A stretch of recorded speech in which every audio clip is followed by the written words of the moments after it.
All right, YouTubers. So this is my latest update to my 69 Dodge Charger project. And as you know from my previous videos, this block was in the trunk of the car when I received it from the shipper.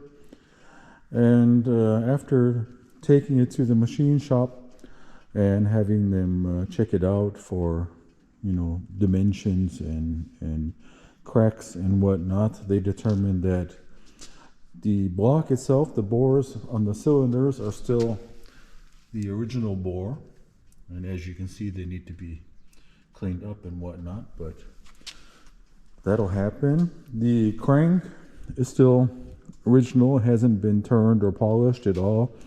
And they said after they do a quick polishing, they can just put it back in the block and let it continue on. So I don't know exactly why this block was taken apart and taken out of service, but the pistons were not with the engine or with the car. So maybe, I'm thinking maybe a ring or a piston or maybe a dropped valve seat or broken valve or something that damaged the piston, but all in all, the block is good. What he said is gonna bore it to the next size, which is 0.020, which is the smallest piston size you can buy besides standard. So anyway, so he gave me the block back and wanted me to remove all the rust that was on the outside of the block, which you saw in the last video, or one of the last videos.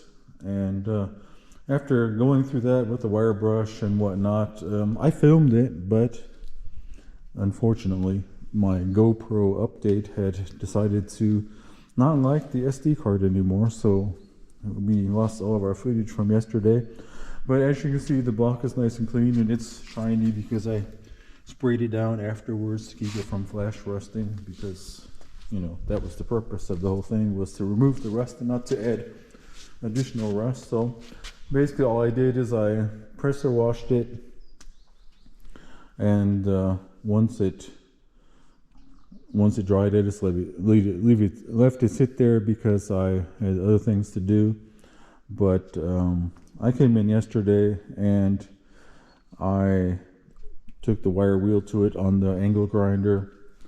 I put the wire brush on the drill.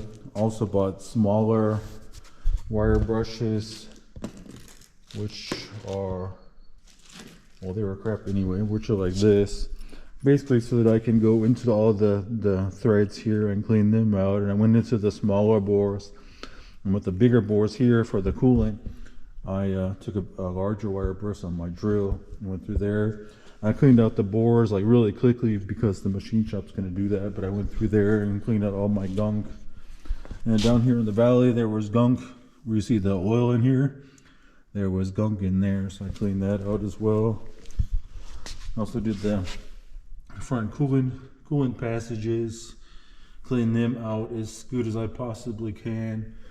And yeah, so once the machine shop gets this back, they're going to hot tank it once again. It's already been hot tanked a bunch of times, but they couldn't get the rust off. So once they get that back, then they'll hot tank it once again to get all of my crud off so that they can start machining.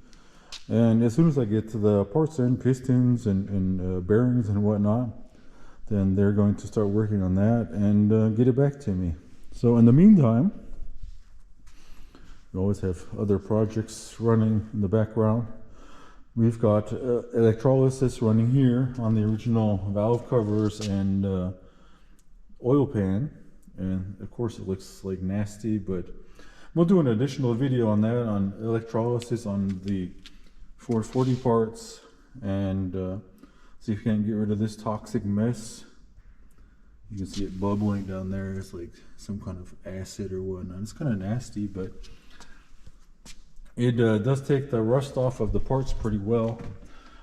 Just so you can see that where we're starting from, we have the original timing cover here, and it's rusty, and I went over it quickly with the wire brush just to get all the the grease and whatnot off of it, and the big flaky rust and whatever. And normally all of this remaining stuff should come off with the electrolysis. So anything that's left there would be black metal basically that's underneath the rust.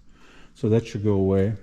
And any additional paint or whatnot we'll have to remove with the wire brush or with some sort of sanding apparatus, of course, but that'll all need to be done before it gets painted anyway. So what I'll do is I'll clean the parts up and then wash them off and clean them with some wax and grease remover, and then throw some primer on them so that they can sit there and primer until I'm ready to paint the rest of the parts. So anyway, so that's my update regarding the 440 engine, or block, as you can see it. It's just a block. And yeah, next time we get some parts in and head off to the machine shop, then I'll post another update and let you know what's going on there. I'm still kind of researching parts to put in the engine, because this is my first 440, of course. I've done other Ford engines and they turn out pretty well. As long as you kind of, you know, match your parts up together, you do pretty good. I'm still kind of hit and miss as far as cams go. I have roller cams in my other cars, and I kind of like those because you basically just start the engine, you don't have to worry about break-in or zinc additive or whatnot. You just kind of let it go. But a buddy of mine, he threw a new cam from Comp in his engine, and well, the machine shop did it, of course. And while the machine shop was breaking in the Comp cam, it rounded out the lobes. And so we're not sure at the moment whether it was the machine shop that did the break-in wrong by maybe not removing the inner springs, or whether the cam was bad. I'm not going to say it was Comp's problem, because the machine shop doesn't really have a good reputation, and they've been known to not warranty their crappy work in the past. So he was warned, he decided to take it there anyway, and yeah, I guess he's got to pay the price now. So yeah, he's gonna get his engine taken back apart by another shop and cleaned and checked and whatnot, and he's gonna throw a roller cam in his as well. So yeah, that's what I'm thinking at the moment, roller. I'm also thinking, because of the 906 heads that came with this engine that are actually good, except for the valves, they need to be replaced.